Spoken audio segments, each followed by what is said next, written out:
Welcome to Transport Vlog. My name is Paul and I'm not in Sydney, I'm not even in New South Wales. I'm at Hawkesbury Station in Melbourne. Yes, this is my first video in another city and another state. And I'm here to explain the Melbourne Metro Tunnel project. So let's start with a quick overview. Metro Tunnel is a new 9-kilometre underground railway line and it will start close to South Yarra Station in Melbourne's southeast. It will then head west to Anzac, which is the first of 5 new underground stations and will be a key interchange with trams. The tunnels then head northish into Melbourne's CBD, with new stations at Town Hall and State Library. These will both have pedestrian connections to existing stations nearby. The line then heads west, with new stations at Parkville and Arden, before coming up to the surface alongside South Kensington Station. Metro Tunnel is currently on track to open in 2025. Melbourne's population is currently 5 million and is expected to be 6 million in the early 2030s and potentially 8 million by 2050. And this is because Melbourne wants to become bigger than Sydney, but I'm not sure if Sydney will allow that to happen. Anyway, more people means more trains, and the City Loop, which opened in stages between 1981 and 1985, is already at capacity. So Metro Tunnel will take the busy Cranbourne and Pakenham lines out of the City Loop and allow them to continue west to join up with the Sunbury line, which also currently uses the City Loop. That will allow frequencies to be increased on both these lines, and removing them from the City Loop creates space to increase services on other lines too, so everyone benefits. And with 2 new stations in Melbourne's CBD, this will take the pressure off the existing CBD stations.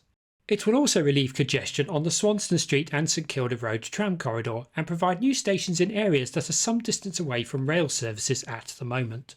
So overall, Metro Tunnel will provide capacity for an additional 500,000 passengers per week. In this video, which is part 1, I'll start with the Eastern Tunnel portal and then finish just before State Library Station, and in part 2 I'll cover the remainder. But before I do that, here's a quick look at the new trains. And here is one of them. They were built as part of the Metro Tunnel project, with the first trains coming into service at the end of 2020. They are 7 cars long and are known as the High Capacity Metro Train. That's HCMT for short. They are compatible with the High Capacity Moving Block Signalling system that will be used within the tunnels and elsewhere on the network. And these trains are currently in service on the Cranbourne and Pakenham lines. So I'm going to start with the Eastern Tunnel portal, which is less than 1 kilometre from here, and the best way to see that is from a train. So now leaving Hawkesbury Station on a Frankston line stopping service that is going towards South Yarra Station. All the footage in this video was taken during March 2023. As you can see, this part of the rail corridor is quadruple track, with these 2 tracks being the up and down Pakenham lines. Now going under Chapel Street, and just after this look out for the new Metro Tunnel turnouts, which are now in view. The 2 Metro Tunnel tracks are now entering the above ground Eastern Tunnel portal structure and are now beginning their descent. The overhead wire structures and some of the catenary are in place as well. Now coming into view is the below ground part of the tunnel portal, and this is to allow the existing rail lines to run over the Metro Tunnel tracks. And that is exactly what this train is doing now. And if the tracks appear to be wider than what you might be used to, well, that's because they are. All suburban and most regional lines of Victoria are broad gauge. With South Yarra Station behind me, this is looking towards the below ground part of the tunnel portal, which goes under these 3 lines. The first is the up Frankston line that I was on a moment ago, and then the down Frankston line, and then the up Pakenham line. It then goes under this structure, which has recently been landscaped on top, and then under the Sandringham lines between these 2 walls. And this is where the tunnel portal ends and the twin tunnels start. So the tunnel portal goes under this landscaped structure, which houses signalling and comms equipment rooms and possibly tunnel ventilation as well. It also has a substation, and this is the entrance to it. Where this structure now is used to be South Yarra Sidings Reserve, and the landscaped roof will become a public recreational area and a good place to film trains too. Being built to the right of the Sandringham lines is the egress building, which as its name suggests is a shaft that will allow emergency access from the tunnels. Tunnel ventilation will either be in this building or within the landscaped structure. So now on a train on the down Pakenham line, and you can see the roof of the below ground part of the tunnel portal, and now the visible part. Currently being craned in are 2 precast concrete track slabs. These are called track form units. This is about to be laid on top of the base slab. You can see another track form unit here. And then further up, more of these trackform units become visible, with the new rails resting on top of them. And as this fencing ends, you'll get a better view of them. Notice how it changes to the more traditional ballast and sleepers as these tracks join the existing rail corridor.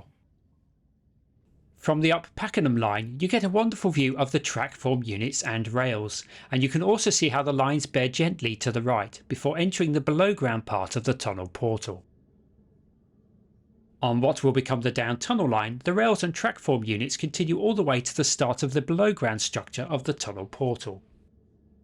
This line and the down Pakenham line on the other side of the tunnel portal will continue to be used by regional trains and freight once Metro Tunnel opens. Now on the down Frankston line with a view of the tunnel tracks from above. The whole rail corridor was widened significantly to create space for the above ground part of the tunnel portal. Now one final view of the new tracks joining the existing Pakenham lines. Although the Metro Tunnel portal passes close to South Yarra Station, there won't be an interchange here. It was considered in detail in the planning stages and discounted for a number of reasons which are revealed in the planning document which I've linked to in the description below. Diverting the Cranbourne and Pakenham lines via Metro Tunnel will free up space to run more trains on the Frankston and Sandringham lines, so South Yarra Station will benefit from that. So to recap, the tunnel portal ends at this egress building, and this is where the twin tunnels start. And they then head west going under Toorak Road.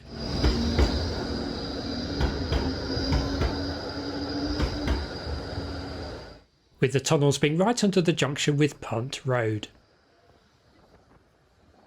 The tunnels then run under Faulkner Park, where they separate slightly, and continue beneath my feet, under this tennis court, before bending very slightly to the right to go back under Toorak Road as it joins St Kilda Road, which is the same alignment as these tram tracks but deep underground.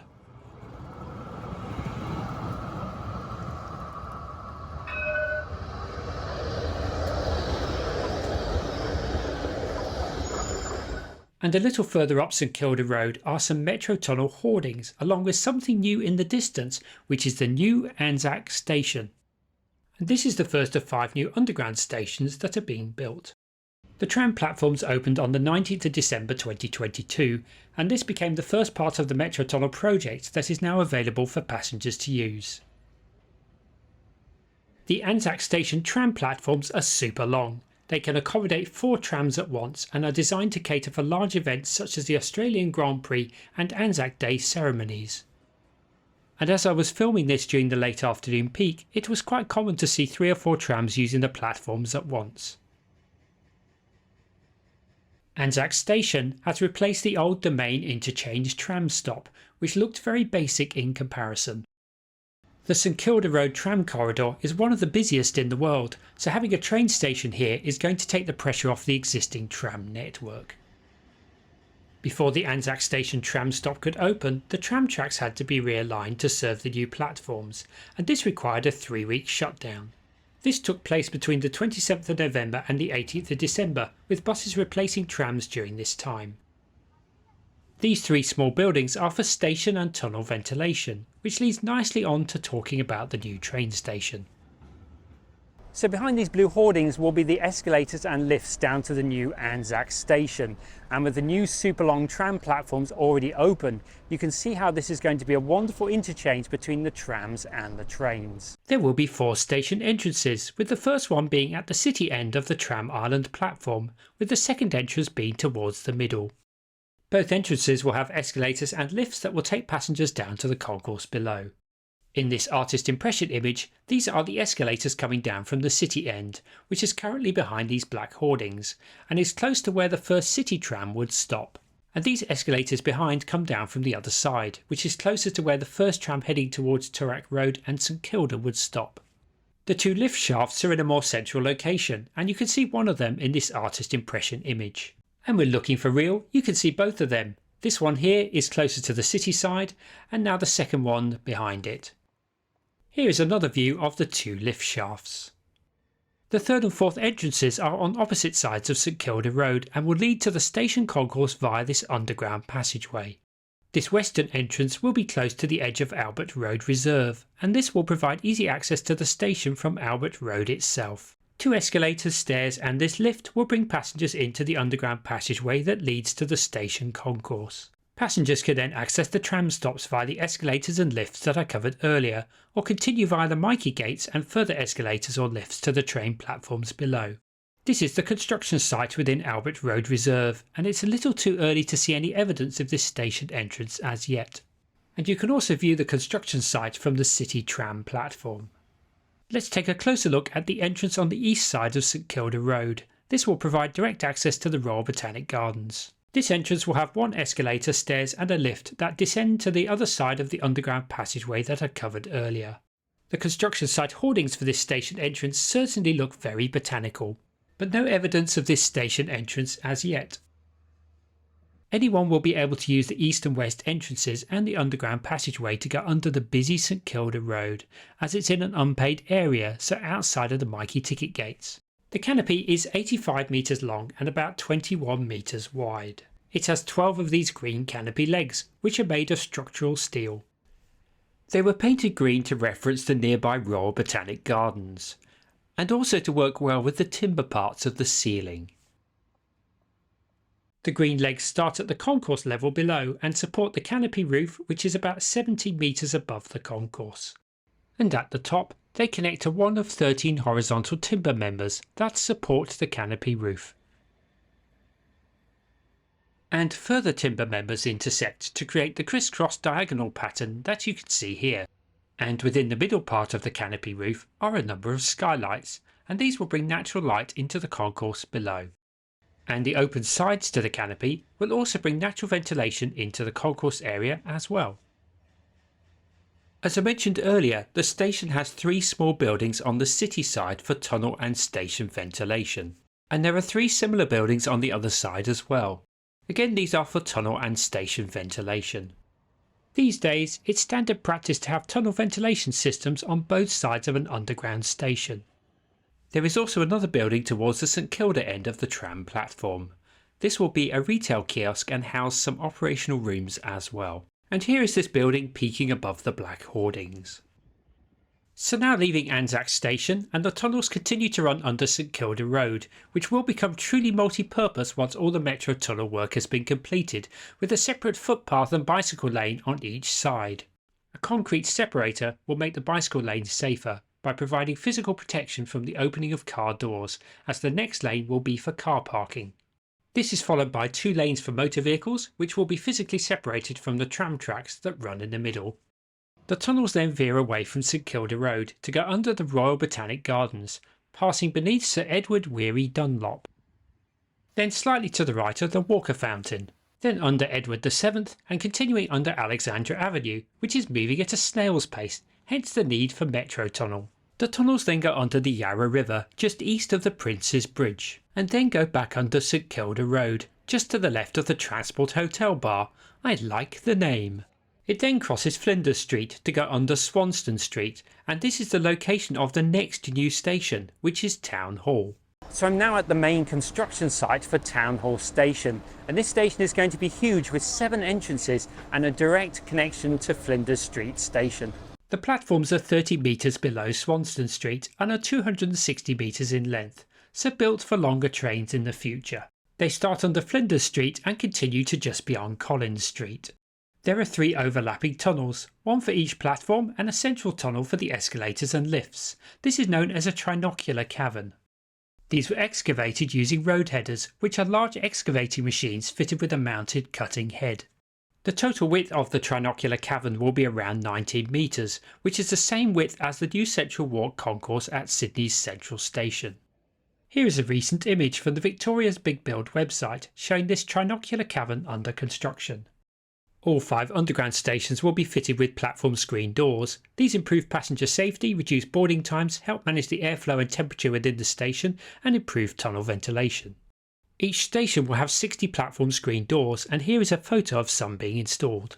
Above this cavern are 3 separate concourses, and the 7 entrances that I mentioned earlier lead into one of these 3 concourses. I'll start with the Federation Square concourse and entrance, as that's the simplest one.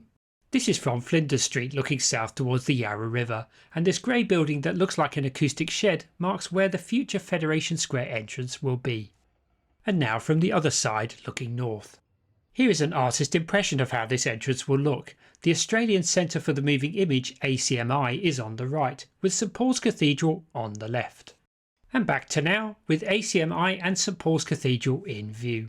Once complete, passengers will use the escalators or lift to descend, and then below Flinders Street and Swanston Street, further escalators and lifts continue to the central cavern and platforms. Back to now, and one of the hoardings has some amazing artwork, including this bird that has been keeping a watchful eye on the construction activities. The second station concourse is close to the corner of Flinders Street and Swanston Street, and this has 5 entrances. And to build this required the demolition of the Port Phillip Arcade. This was its entrance on Flinders Street with the Baxter Institute above.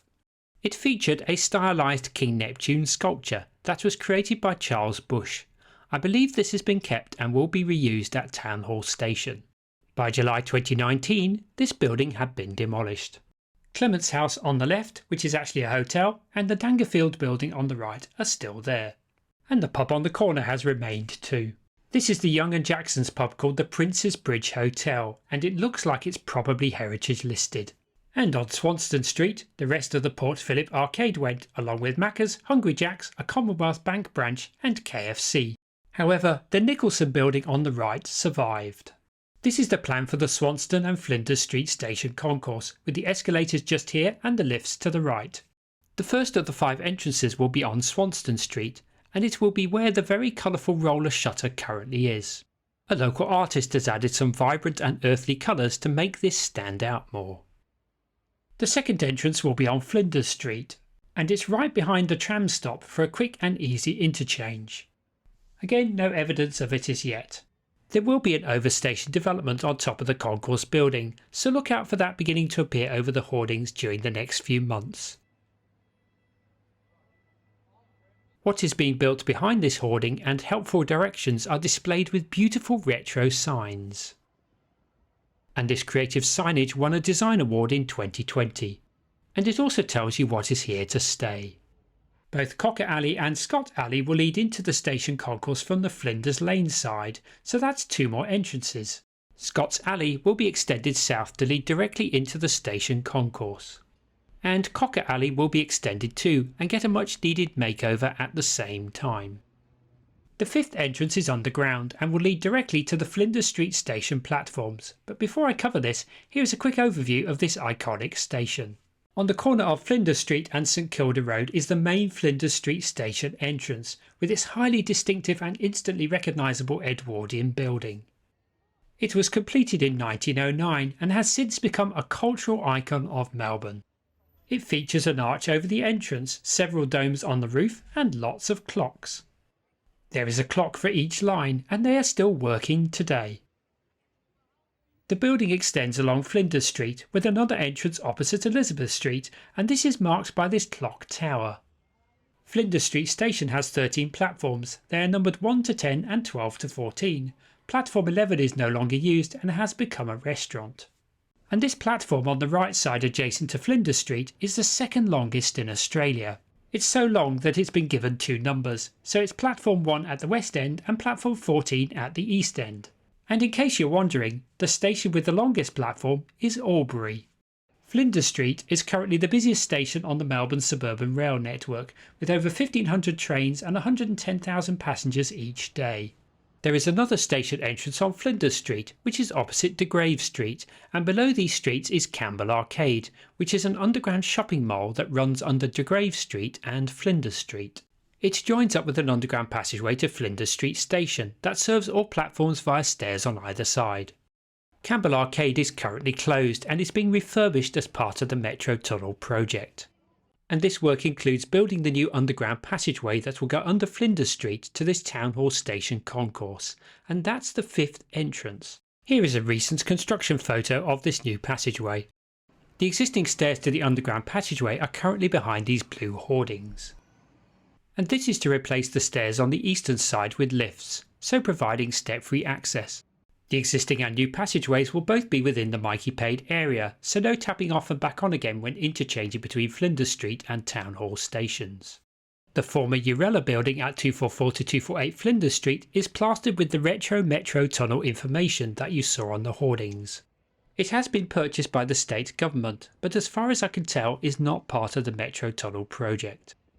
The third station concourse will be under City Square, and this will have one entrance on Collins Street, close to the corner with Swanston Street. This is looking south with St Paul's Cathedral in the background. This is the largest of the 3 Town Hall Station construction sites, and that's because an access shaft was created here so that machinery such as road headers could be lowered to create the tunnels and station below. Now in view is Collins Street with Melbourne Town Hall behind it, hence the station's name.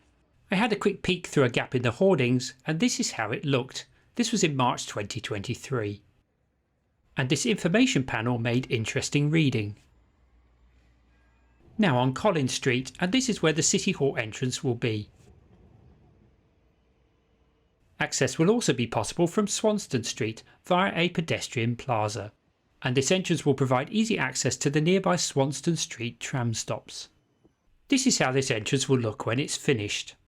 This entrance will lead directly to a set of escalators with lifts also available to the left. City Square will be returned to a public gathering and events area once all the work is finished. And this will include the reinstatement of the Burke and Wills monument. By the way, if you've been enjoying the station diagrams you can access them via this link, which I've also posted in the description. From this page you can view the development plans and the architectural drawings for all 5 stations. And these provide more details on escalators, lifts and passageways and will help you understand the layout of each station. Between Town Hall and State Library stations, the Metro tunnels continue to run under Swanston Street. And just before the junction with Little Collins Street is the Metro Tunnel HQ.